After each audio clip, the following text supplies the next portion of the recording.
Ce qui est très important pour la SNCF, c'est à la fois de mettre en place des outils pour chacun de nos clients, et on en a des millions et des millions chaque jour, qui soient simples et robustes, et en même temps de pouvoir se nourrir de toute l'innovation, en particulier digitale, parce qu'elle permet vraiment de faciliter la relation avec les clients, de fluidifier le voyage, à la fois en termes d'information en amont du voyage, de réservation de billets et puis de traitement du client ensuite. Donc on a vraiment à cœur en permanence de à la fois tester dans des labos, alors IDTGV par exemple est un labo, voyagesncf.com on est à son labo, etc. De pouvoir tester l'innovation et ensuite de le rendre extrêmement robuste, cette innovation, pour pouvoir la déployer à l'ensemble de nos clients. 3 exemples d'innovation importantes pour nos clients. La première, c'est sur l'information voyageur.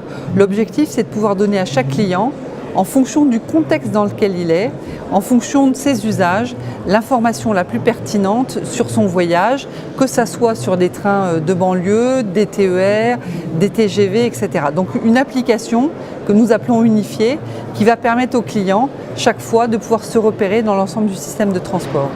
Deuxième exemple, on travaille avec des partenaires sur l'introduction du NFC dans le monde du transport, c'est-à-dire de pouvoir réserver et avoir sur son mobile son billet, mais de façon extrêmement fluide, passer des portillons, parce qu'aujourd'hui vous pouvez déjà avoir votre billet sur votre mobile, mais de pouvoir passer les portillons de façon fluide, quel que soit le transporteur, et d'intégrer aussi d'autres modes de transport, comme par exemple ouvrir la portière d'une voiture en libre service, de pouvoir effectivement réserver un vélo, etc. Donc le NFC, on pense, est aussi critique.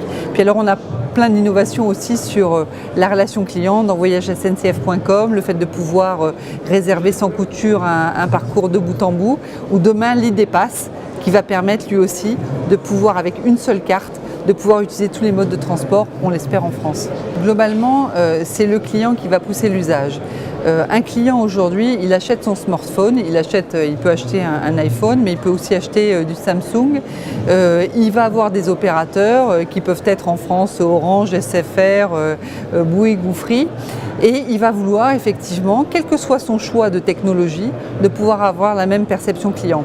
Donc nous qui avons beaucoup de clients et dont pratiquement toute la France est cliente de la SNCF, ce que nous pensons avec de très grands acteurs comme la RATP, comme Orange ou comme d'autres, c'est de pouvoir effectivement faire en sorte que, au travers de cette expérience client unifiée, on pousse les grands acteurs à ouvrir.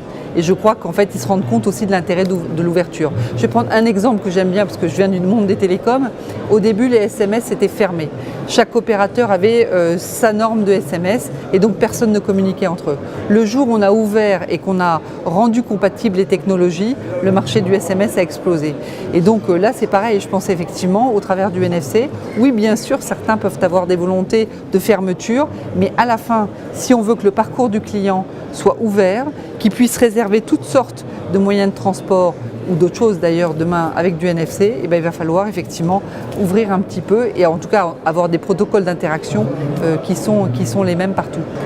Aujourd'hui, dans le paysage de la SNCF, en fait, on a des clients qui sont des clients TER, donc avec des conseils régionaux qui sont pilotes, qui s'appellent on appelle ça des autorités organisatrices du transport. On a TGV qui est plus autonome. On a voulu avec la carte voyageur commencer à unifier cette expérience client en mettant le billet sur la carte du client et au fur et à mesure en lui donnant des droits d'ailleurs, des cartes commerciales qui vont rentrer sur cette carte voyageur. Donc on est monté extrêmement vite et puis en même temps c'est le problème de fidélité. On est monté extrêmement vite puisqu'on est passé de 0 à plus de 2 millions de clients en très peu de temps, en moins de 24 mois. Notre objectif, c'est en travaillant avec l'ensemble des acteurs du transport, de pouvoir unifier cette expérience client et de pouvoir, même en faisant du co-branding, etc., faire en sorte que, vu de notre voyageur, ça soit sans couture et que nous-mêmes, avec l'ensemble des partenaires du monde de transport, on gère la complexité pour le client de son parcours. Donc, vu de lui, il a une carte. Cette carte, elle peut être d'abord une carte de TER ou elle peut être d'abord une carte voyageur. Mais à la fin, il a une carte et sur cette carte, on va pouvoir effectivement plugger de plus en plus de voyages pour faire en sorte qu'il ait sa carte de transport. Effectivement, au démarrage, c'était mietté comme la SNCF, il y a 75 ans, il y avait 4 compagnies de chemin de fer qui ont été rassemblées. Donc l'objectif, c'est bien, sur le système d'information, de définir des interfaces qui vont permettre à tout le monde de communiquer sans couture et de pouvoir effectivement se transférer les données qui vont permettre à chacun de pouvoir finalement intégrer une meilleure expérience pour le client. Et c'est vraiment notre objectif premier, comment être un intégrateur de services de mobilité pour chaque Français, quel que soit finalement le transport dont il rêve.